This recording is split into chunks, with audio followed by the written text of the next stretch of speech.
Hello दोस्तों, स्वागत है आप सभी का अपने चैनल अनस्टॉपेबल पे। हमें कभी रुकना नहीं है, कभी थकना नहीं है। तो दोस्तों, एक बार फिर से मैं आप लोगों के लिए रीजनिंग की कुछ बेहतरीन क्वेश्चन लेके आ गया हूँ। तो आइए इन्हें अच्छे से समझते हैं और इन्हें लगाते हैं। ये आप लोगों की परीक्षाओं की दृष्टि से बहुत ही महत्वपूर्ण क्वेश्चन है। तो आइए इन्हें देखते हैं। जैसे CUP को 14 यानी 40 कहा जाता है, तो KITE को क्या कहा जाएगा? इस तरह से दोस्तों मैंने इसको यहाँ पे लिख लिया है। CUP को 40 कहा जाता है। CUP को 40 यहाँ पे लिख लिया है मैंने 40।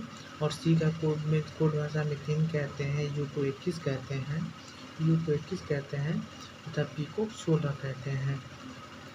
इसी प्रकार से जब इन तीनों को जोड़ लिया जाएगा, यानी 3 को यहाँ पे लिख दिया जाएगा, 21 को यहाँ पे लिख दिया जाएगा और 16 को यहाँ पे लिख के जब जोड़ा जाएगा तो ये 40 के बराबर हो जाएगा। जैसे 6 6 1 7 7 3 10 10 को 0 और हाथ में लगा 1, तो 2 1 3 3 1 4 यानी 40 हो जाएगा ये जोड़ने के बाद। इसी प्रकार से हम इसको लिख लेते हैं KIT और E। K को हम लोग 11 कहते हैं, I को 9 कहते हैं, T को 20 कहते हैं, E को 5 कहते हैं। और जब इनको ऐड किया जाएगा तो आइए देखते हैं कितना आंसर आता है। 11 + 9 + 20 + 5। इसको जोड़ा जाता है 5 में जब 9 जोड़ेंगे तो 14 14 1 15 15 को 5 हाथ में लगा 1, वहाँ से 1 हो गया। उसके बाद से फिर 2 2 1 3 3 1 4 यानी 45 यानी 45 आप लोगों का सही आंसर हो जाएगा। तो आइए देखते हैं कौन सा ऑप्शन सही है। ऑप्शन ए 43, ऑप्शन ए गलत हो जाएगा। ऑप्शन बी 42, ये भी गलत हो जाएगा। ऑप्शन सी ये भी गलत हो जाएगा।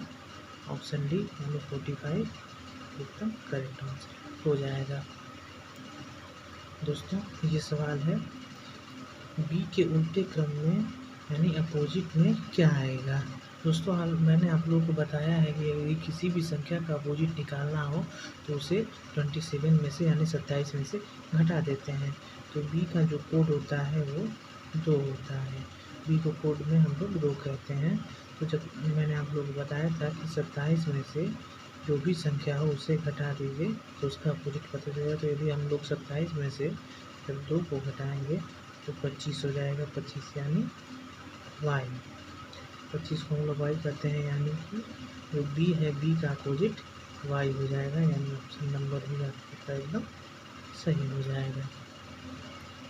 ये दोस्तों एक और सवाल है, इसे अच्छे से समझते हैं। जैसे ये रहा सवाल आप लोगों के सामने, j के उल्टे यानी अपोजिट में आएगा, ये आप लोगों को बताना है। तो दोस्तों, जैसे मैंने सवाल को बताया कि यदि किसी भी संख्या का अपोजिट याद करना हो तो सबसे पहले आप लोगों को उसमें 27 में से उस संख्या को घटा लेना होता है। जी को हम लोग कोड की भाषा में 7 कहते हैं। 7 से हम लोग जी को डिनोट करते हैं।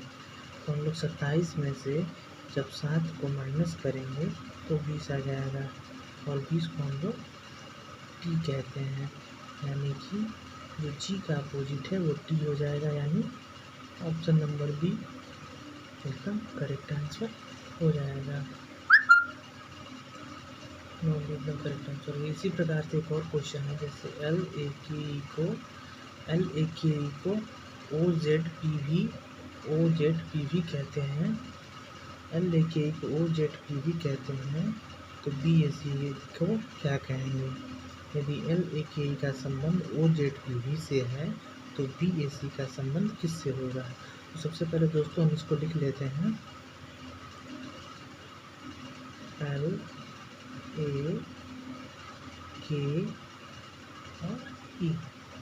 इसके जस्ट नीचे लिख लेते हैं OZPV। इसे कोड को लिख देते हैं। L को 12 कहते हैं, A को 1 कहते हैं, K को 11 कहते हैं, A को 5 कहते हैं, O को 15 कहते हैं, Z को 26 कहते हैं, P को 16 कहते हैं और V को 22 कहते हैं। तो दोस्तों, इसमें ये किया गया है कि इन दोनों को जोड़ने के बाद कितना आ रहा है। तो इन दोनों को जब जोड़ेंगे तो 27 आ रहा है। दोनों जोड़ने का 27। इन दोनों को जब जोड़ा तो यहाँ पे भी 27 आ रहा है। और जब इन दोनों को भी जोड़ रहा है तो यहाँ पे भी 27 आ रहा है, और जब इन दोनों को जोड़ रहे हैं तो यहाँ पे भी 27 आ रहा है। इन दोनों को जोड़ने के बाद 27 आ रहा है। तो ठीक इसी प्रकार से जैसे यहाँ पे सबको जोड़ने के बाद इसको और इसको मिलाने के बाद 27 आ रहा है, यानी 27 आ रहा है। इसी प्रकार से इसमें भी, यानी इसको हम लोग यहाँ पे लिख लेते हैं B A C और K। B को 2 कहते हैं, A को 1 कहते हैं, C को 3 कहते हैं, K को 11 कहते हैं। जैसे इसमें किया कि इसमें क्या जोड़ें कि 27 आ जाए, इसमें जब इसको और इसको जोड़ा तो 27 आ गया, तो यहाँ भी ये करना है कि इसमें क्या जोड़ दें कि 27 आ जाएगा। यानी 2 है, तो 2 में जब प्लस का 25 करेंगे तो 27 आ जाएगा। तो यानी यहाँ पे 25 कर देंगे, तभी इन दोनों का जो जोड़ है वो 27 हो जाएगा। और यहाँ पे 1 है, तो इसमें क्या जोड़ दें कि 27 आ जाएगा। तो जब यहाँ पे प्लस का 26 करेंगे तो यहाँ पे 27 आ जाएगा। प्लस का 26 करेंगे तब यहाँ पे 27 आ जाएगा, यानी 27 यहाँ पे लाना है तो प्लस का 26 करेंगे तो यहाँ पे 27 आ जाएगा।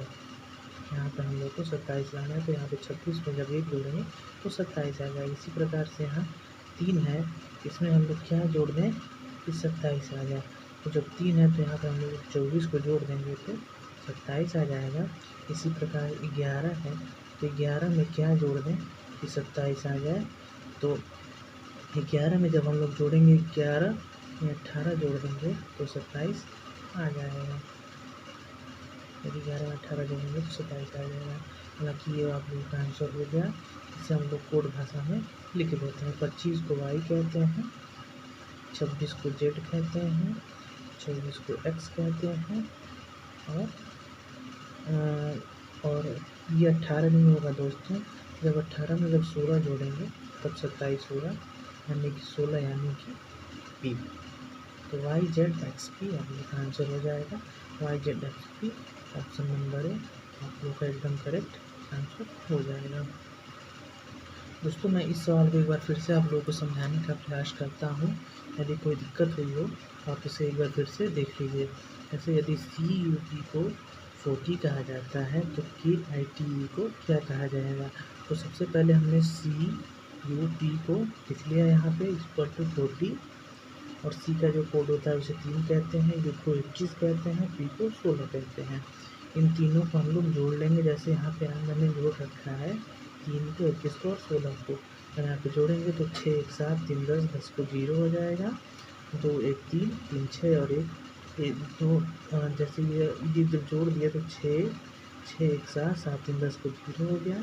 अब यहाँ पे 1 बचा और ये 2 3 हो गया, और एक जो हासिल था उसको भी ले लेंगे तो 40 हो जाएगा, यानी 40 हो जाएगा। ठीक उसी प्रकार से हमने इसको लिख लिया कि KITE, K का कोड 11 हो गया, I का 9 हो गया, T का 20 हो गया, E का 5 हो गया। ठीक जैसे मैंने यहाँ पे किया उसी प्रकार से मैंने इसको भी यहाँ पे लिख के इन सारों को एक में जोड़ दिया। 11 9 20 और 5 को जब एक में जोड़ दिया तो यहाँ पे 40 का एक आंसर आ गया। जैसे 20 और 5 25, 25 9 34, 34 और 11 45, यानी 45 हम लोग का आंसर एकदम सही आ गया। दोस्तों ये सारे क्वेश्चन बहुत ही महत्वपूर्ण क्वेश्चन हैं। ये कई परीक्षाओं में पूछे जा चुके हैं। आप इन्हें अच्छे से समझे होंगे, ऐसे मैं आशा करता हूँ। अगर आप लोगों को वीडियो अच्छी लगी हो तो प्लीज़ कमेंट बॉक्स में बताएं। थैंक यू सो मच, धन्यवाद।